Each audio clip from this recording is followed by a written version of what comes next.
Assalamu alaikum. Welcome to Practicalities of the Path. Today, let's discuss an expansive heart. On the path of spiritual maturation, one of the most important things is to go into a state of surrender to truth. And in this process, to let go of unhealthy attachments and expand our way of thinking, expand our vision, gain, practice, and utilize the tools that we are receiving as gifts along the way, but ultimately to expand our hearts. Like, the reality is that we live in a created realm. Now, how this creation occurred, we can only speculate. We have little hints. It seems that there is something important about vibratics in the way that everything came together, and that truth is the source of this and the return of this. And we've got many different ways of conceptualizing and speaking about it. And then you have all these competing systems, and that people are willing to hurt one another and kill one another in some instances based on interpretive frameworks. This is very dangerous, very unhealthy, very problematic, and very non-prophetic in the truest sense. But if we want to approach truth, if we want to draw near to truth, to the wise and compassionate guide, to the source and the return, truth is the Lord of all worlds. Truth is the master of the day of judgment. What can discern better than truth? What can comprehend and know better than truth? We learn through truth. We move through truth. We draw near to the truth through his creation. Now I'm using personalized words because for me this is a personal path. Everything is very personal. And we can conceptualize in impersonal ways, and it still holds tremendous truth, because truth is truth no matter what. No matter how, whether you are conceptualizing properly or improperly, truth is still truth. You cannot alter that. You cannot change the truth. The truth is beyond all comprehension. So, in this realm of creation, I would argue that in order to approach truth, we have to approach through the creation. How can you separate yourself from creation? You are creation. You are, you are a very complex creation, a very sophisticated creation. All these various conditions have arisen, and all these different component parts have come together in a magnificent, glorious manner that indicates the power of truth. Sing subhanallah. So we approach the Creator.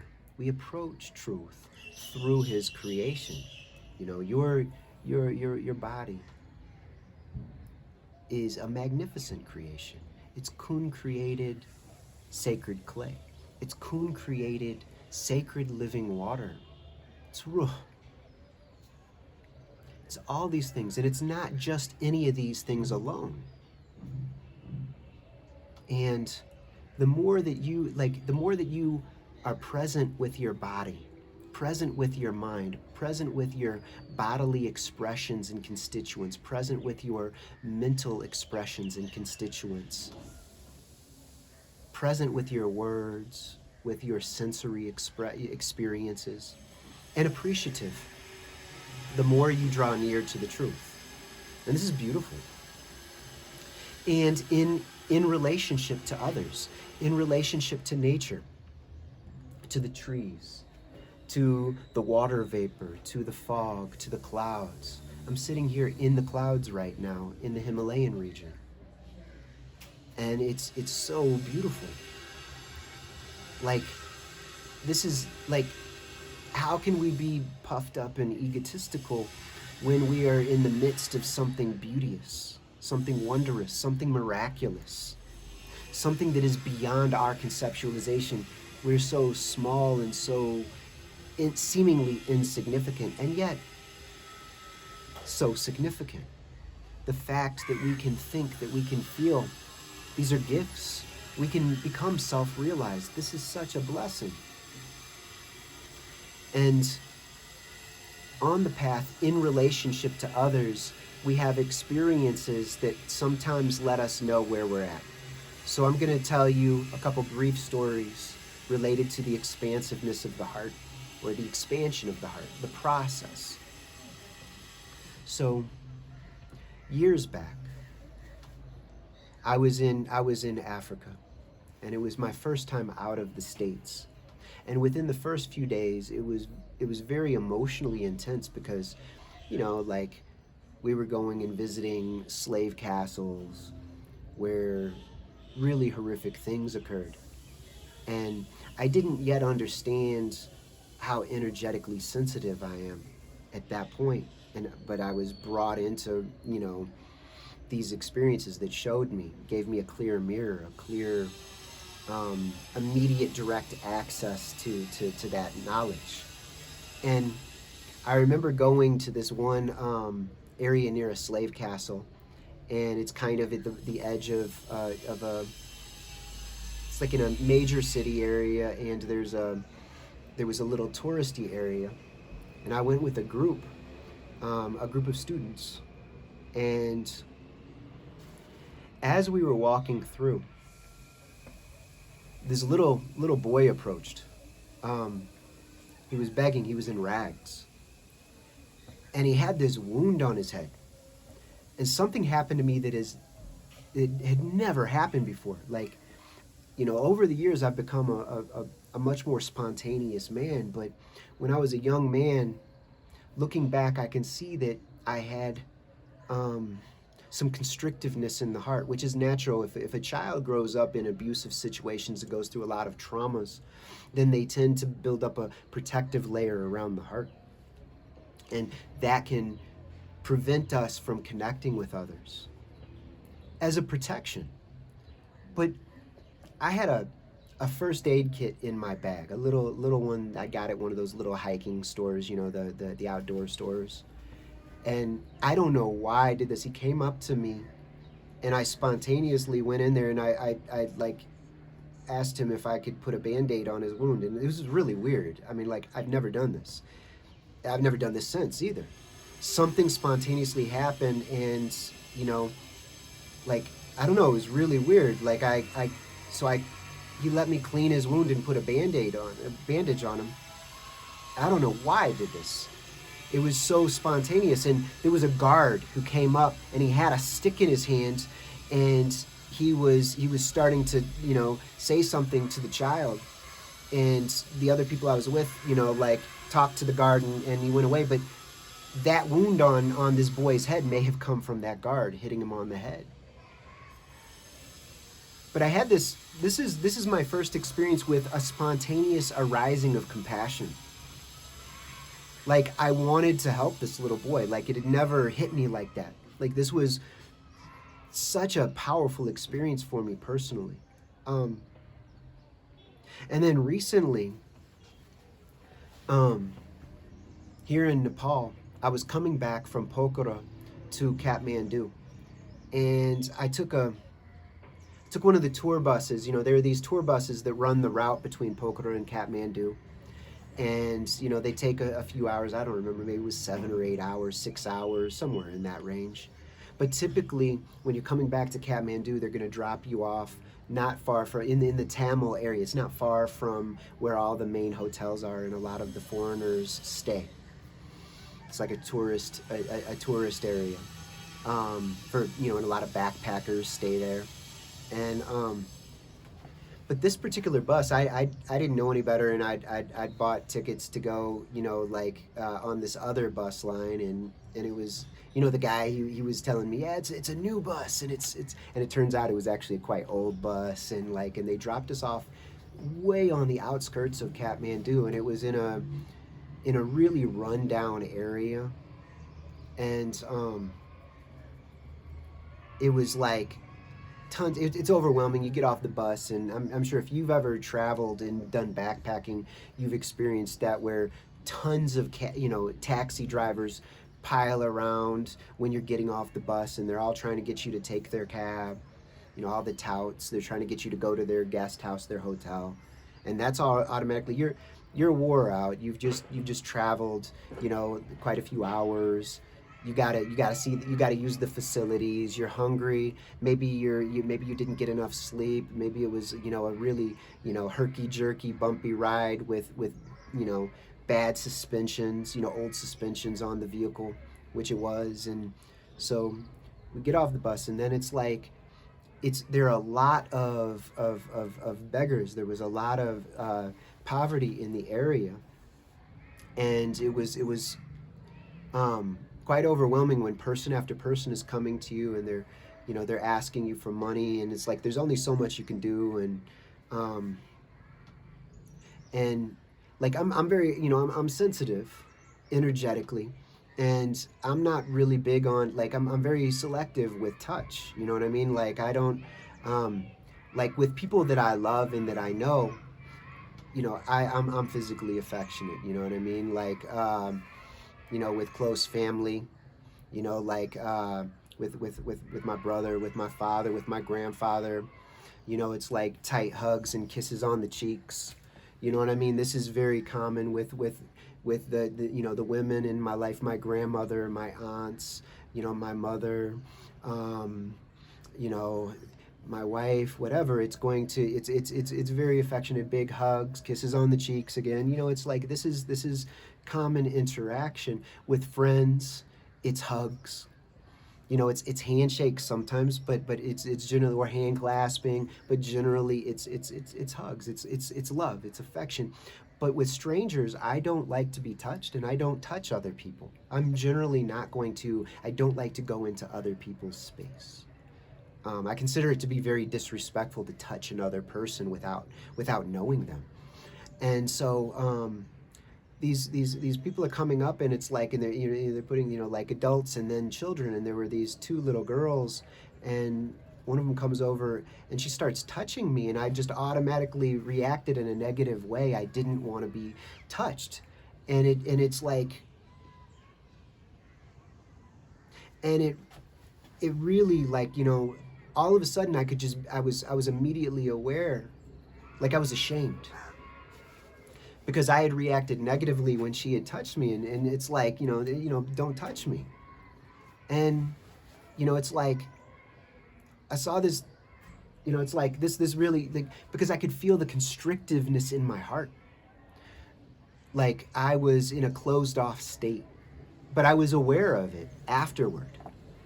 And that's the thing, is that as I've grown on the spiritual path, I've become more immediate and come out of unhealthy states more quickly, and I'm very thankful for this. But I was very aware automatically of the constrictedness of my heart, and I was ashamed. And then, we walked away to kind of gather our thoughts and figure out where we were going to go, and we didn't want to hop in a cab and just go just anywhere, because we thought we were going to a normal bus station. We were going to just stop at a place where we could get a chai and just figure things out. And so we pulled over to the side and sat down for a few minutes. And I've got my backpacks set down, and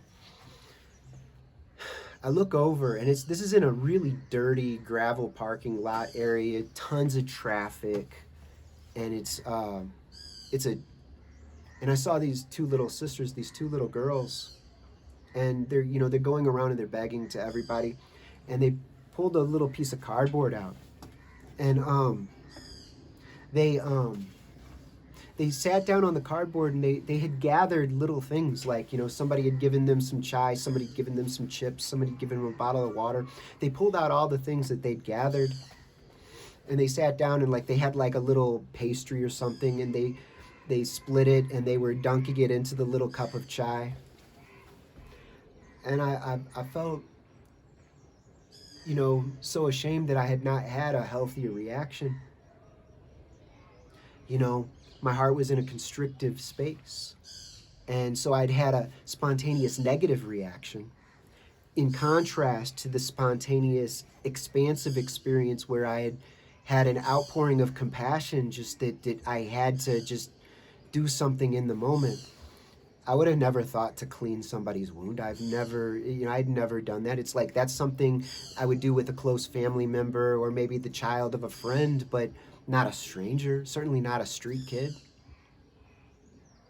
And looking back, that was my first real experience with full-on compassion, with spontaneous, expansive and compassion is very expansive. It's very open. It's very selfless. It's very beautiful. And the contrast is very important to me because, this is many years ago when the expansion happened, and I can see that was kind of like like it was a state that then opened me up to do important work toward, it's kind of like a how that opened me up to, various makamat, to a state that opened me up to stations. And a station is more like, this is like once we attain a station, then it remains, whereas a state is passing and it's a gift and a blessing, but it can lead to more lasting experiences. Not, I mean, like some states can last for a period of time. This one was very brief. I didn't stay in a state of expansion and compassion during those few months in Africa, although I had many powerful spiritual experiences, and that experience was maybe one of the most important experiences of my life. And I'm not really describing it properly. I'm not telling the story properly. Maybe in the future, inshallah. But what I wanted to say though is that at this point, many years later, over 20 years later, I had this experience of constrictiveness, but I could see it. And when you can see something, then you can begin to come out of it. And I wish that I could say that after the fact that I did something, kind or heroic. No, I didn't. I felt shame. And then in the shame I withdrew. And like I just needed to just get away and process it. And what am I really going to do for some street children? You know what I mean? There's very little, my money, I don't have long money. I don't have, it's like there are many issues that we have to address as humanity. And we have too many children growing up in a world of abuse, in a world of trauma, in a world of difficulty. They're not getting education. They're not clothed properly. Nobody is combing their hair. Nobody's washing their face. Nobody's teaching them how to comb their hair and wash their face. Nobody is loving them and giving them hugs. Since I've been here in Nepal, I've met many kind people. Many very, very kind people. I'm very thankful. It's been a much better experience than many other places I've traveled to. However, I've seen a number of acts of violence. I watched a man beat a dog. I watched a man punch his wife in the head. Like a man. Like full on. Punch her in the head. I watched a mom smack her baby in the face super hard, and then the baby started to cry, and then she starts yelling at the kid. This happens all, like, and the thing is, I've witnessed so much violence in America and in family situations, extended family, in the neighborhood. I'm very familiar with trauma and physical trauma and psychological trauma. But I just wanted to say that we have to find a way to do something about these situations in a more lasting, real way. A lot of the NGOs are corrupt. A lot of the organizations that work with children are actually doing abuse to the children themselves. There's tons of evidence. I'm not saying that all the NGOs are bad. I'm not saying that all volunteer organizations are bad. How many charity organizations have to be busted for embezzling money and skimming off 95% of everything people donate? This is so, it's like, and that leaves, when we hear so many stories of this, then we become jaded, we become closed to even sharing. So then what do we do? How do we deal with this on a day-to-day basis? And then when you're traveling, how do you deal with it? When you're a foreigner, and you might not have many resources, and the resources you had are very, very limited. For you've got a little budget that you got to work out, and it's like, and people are looking for assistance. People are looking for maybe just that next meal, and it's like, and it's difficult, to figure out exactly what to do. I don't have the full-on answers, but I'm seeking to better understand, first to know myself, and to understand, like, I want to clear the space so that there are more spontaneous arisings of compassion and insight, so that I know how to behave in various instances. And I'm troubled when I feel that constriction, that constrictiveness, that when I see that wall, and I recognize. So that means I've still got work to do. And then I'm also seeking to see, what can we do in order to come out of, like, we're dealing with such a mind-blowingly overwhelming scenario, this extinction level event. And what do we do about the things that we've already been struggling with as a species? Like, I mean, when you've got such a small number of people that have so much, and then they're clearly, cannibalizing our species and the ecosystem. They're clearly, vampirizing us. But they would not have power over us if we were in our spiritually mature state. And so that we have to do more to heal our hearts and to heal our communities.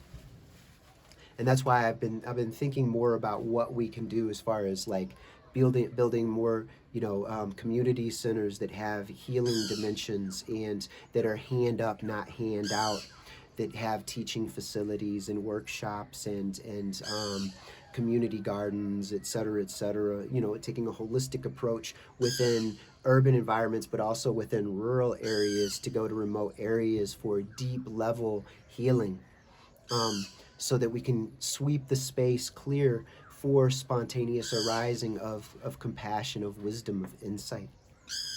So I'm not telling you these things to say that spontaneous arising of compassion was like, for it wasn't, it was maybe my first experience of selflessness, is what I'm saying.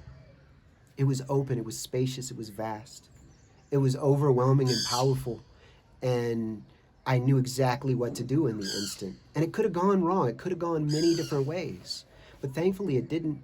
And it was a very transformative moment. And then I'm sharing this experience of shame and constrictiveness, to say that there's it's like, on one hand I could see progress on the path, but then I could also see how much more there is to it. And then also to even be talking about the healing centers and the community center idea, that I'll discuss more soon, inshallah. But it's to say that this is all interrelated, and the expansion of the heart, humanity, we've got to come into our spiritually mature state, which is a state of, like, it's going to, when we're spiritually mature, then our hearts will be expansive, as will our vision. Insights will arise, and we will live in a more spontaneous, beautiful manner. The closer that we get to the Creator, the more creative we become. We become spontaneously creative. Life becomes artful. It becomes skillful. The way that we observe and read reality is truly scientific, not in a dry, white coat kind of manner, but where we actually see how natural law is threaded through everything, including ourselves, and we better understand cause and effect, and where we have enough self-knowledge to recognize where, oh wow, like I'm really in a constrictive state right now. I need to focus more on the breath. I need to go and make sujood for a long time tonight. You know, I need to repent for this unhealthy expression. You know, I didn't do anything mean to those little girls, but I also didn't have a spontaneous act of kindness. And I also didn't have a better way of addressing the situation. And then after the fact, after feeling shame, I didn't rectify the situation on the spot. I needed to have the space, and I needed to go and pray and really see it more clearly. Like, what has happened? Where did this come from? What does it mean? You know, sometimes when we see the truth, it's deeply troubling. It's deeply unsettling. And even that original experience is deeply unsettling, because this little boy he had been hurt and very well by this guard who's trying to make a space for tourists to go through and not be assailed by beggars and see intense poverty and be disturbed and be troubled, which it's you know, and he's doing his job. He's been told to do this, and then he's mishandling his situation by the looks of it. Whereas such humanity, we're so broken right now. We're in such an unhealthy, unwhole, toxic place, and we need to do something about it. And the only way we are going to have justice is we have to begin with ourselves. We have to first be just with ourselves, which means we have to be very honest and truthful with ourselves. We have to start seeing ourselves and reading ourselves better, and recognize when we're in an expansive place, when we're in a constrictive, tight, constrained space. And we have to work on ourselves. This is the greater struggle. And so we have to be just with ourselves, and we have to really work through our issues as best we can right now. The quicker we have a significant number of humans who are sincerely seeking and struggling against the selfish tendencies within, and coming out of constrictiveness and into expansiveness, drawing near to the truth, the more that this happens, the more we will behave justly, and the more we will find that the solutions are already within us and all around us. We need to find the solutions right now. So we need our visionaries to awaken and arise. We need to become just, not wait for somebody else to be just first, but we have to be just with ourselves and really, really work on ourselves, be compassionate with ourselves. Like, you know, like, why am I in a constrictive state? Is what's troubling about this scenario? What's the mirror? What is it showing me about myself? So anyway, I'm very confident that we can come out of this devastated, humiliated state that humanity is in. But it's going to really, really require a lot of effort. We have to make the intention. We have to make the strong efforts. You know, it's kind of like that verse in the Bible, faith without works is dead.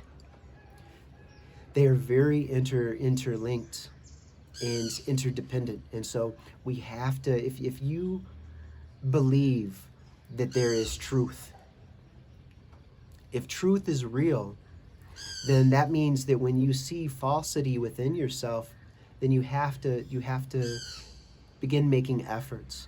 And our Lord rewards intention and effort.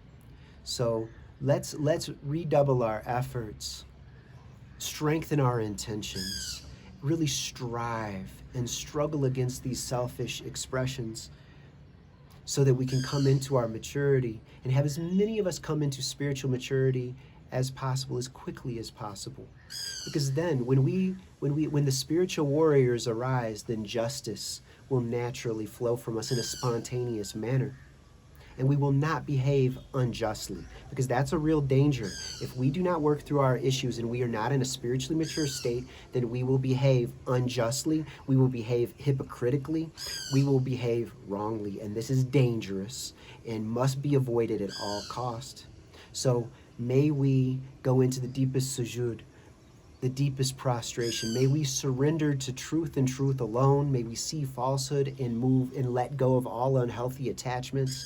May we expand our minds, sharpen our reason and logic. May we expand our vision and become men and women of insight and wisdom. But above all, may we expand our hearts and become people of compassion. And like two bird wings, wisdom and compassion will help us to rise off of the ground and to soar so that we can see things properly and know where to go and how to go about being of benefit, inshallah. So until next time, assalamu alaikum wa rahmatullahi wa barakatuh.